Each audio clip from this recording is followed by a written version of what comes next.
ವೀಕ್ಷಕರೇ, ನಾನು ಶೈಲಜಾ ಎನ್. ಇಣುಕು ನೋಟ ವಿಶೇಷ ಕಾರ್ಯಕ್ರಮಕ್ಕೆ ಸ್ವಾಗತ.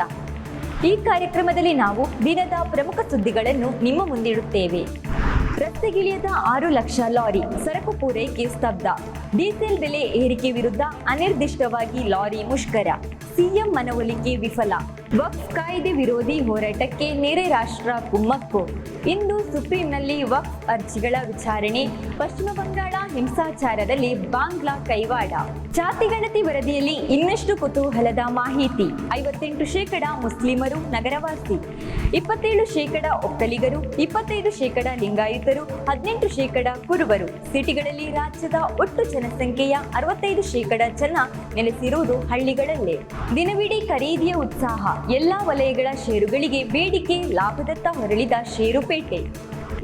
ಟಿಸಿಎಸ್ಗೆ 99 ಪೈಸೆಗೆ 21 ಎಕರೆ ಭೂಮಿ. ವಿಶಾಖಪಟ್ಟಣದಲ್ಲಿ ಭೂಮಿ ಹಂಚಿಕೆ.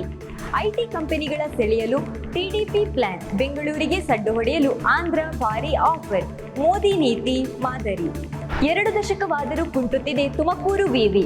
ಇಲ್ಲಿಯವರೆಗೆ ವಿವಿಗೆ ಸರ್ಕಾರದಿಂದ ಸಿಕ್ಕಿರುವುದು ರೂಪಾಯಿ 50 ಕೋಟಿ. 19 ಹೊಸ ವಿಭಾಗ ಆರಂಭಕ್ಕೆ ಹಣದ ಕೊರತೆಯೇ ಅಡ್ಡಿ. ಕೇಂದ್ರದ ವಿರುದ್ಧ ತೊಡೆ ತಟ್ಟಿದ ಸ್ಟಾಲಿನ್ ಸರ್ಕಾರ. ತಮಿಳುನಾಡು ಸ್ವಾತಂತ್ರ್ಯ ಸಮರ. ಹಣದುಬ್ಬರ ದೇಶದಲ್ಲಿ ಕುಸಿತ, ಆದರೆ ರಾಜ್ಯದಲ್ಲಿ ಭಾರೀ ಏರಿಕೆ. ವಿಶ್ವದ ಮೊದಲ ಎಐ ಸಿನಿಮಾ ಕನ್ನಡದಲ್ಲಿ. ನಾಯಕ ನಾಯಕಿಯು ಎಐ.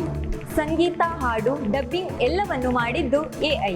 ಇವಿಷ್ಟು ಈ ದಿನದ ಪ್ರಮುಖ ಸುದ್ದಿಗಳು. ಇನ್ನಷ್ಟು ಸುದ್ದಿಗಳೊಂದಿಗೆ ನಾಳೆ ಭೇಟಿಯಾಗೋಣ. ಧನ್ಯವಾದಗಳು.